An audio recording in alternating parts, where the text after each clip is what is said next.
£22 million man, Diego Costa, leads the line for Chelsea. And Jamie Carragher, when you look at that team, so many times last season on this show, you were both saying it's not a Mourinho team. Is this?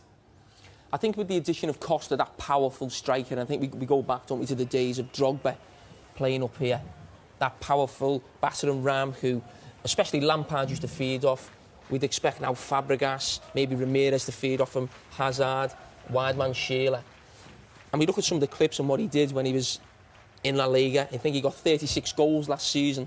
I think if he does that this season, they'll win the league. That's what they lacked last season. We know that. But as we've seen over the last couple of years, he's got a lot of goals there. I think a few people probably looked at him in the World Cup. He only played a couple of games. He's not the easiest on the eye at times. He looks a bit big and awkward. But as I said, he gets goals. And we're not talking about a striker coming from the Dutch league. Sometimes we've had players there, you're not quite sure. He's coming from a top league. He's never going to be the top scorer there. You think of the players there, Messi and Ronaldo. But to score that amount of goals in a league so as good as that, he's not playing for, let's not forget, he's not playing for Real Madrid or Barcelona. He's playing for Atletico, who had a great season. Don't get me wrong. But if he can get that number of goals in this Chelsea team, I think that could take them to the title. Aren't there ifs, though, Gary? A big responsibility on him if he was to get injured. Aren't they not back to where they were before?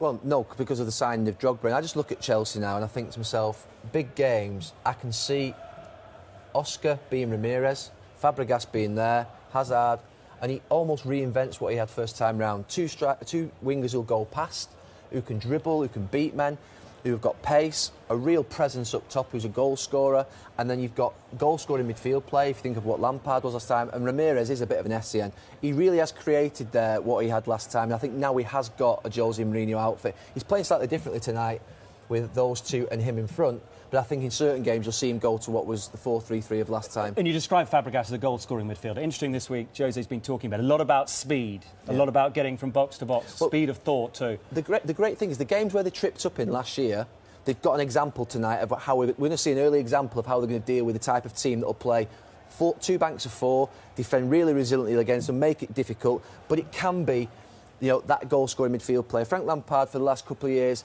hasn't been as prolific. This is him at Arsenal, proven in the Premier League. That's the key for Fabregas. It didn't quite work out for him at Barcelona. Not quite sure what went wrong there. He always felt as though he was the fourth midfield player in the three. When I first watched him at Arsenal, I always felt as though he was going to be almost like a controlling midfield player, but he became this. He started to power forward and drive forward, and that's what Chelsea, Jose Mourinho and himself will be expecting this season, to change games. And at Barcelona, as I said, it didn't quite work out for him as well as you would have thought. It seemed the perfect match, him going back there. But we see a lot more of this from him now than we did in his early days, when he was more, like I say, of a controlling midfield player. And the games last year where they just couldn't quite unlock the door, it can be him, it could be Costa, that could make the big difference.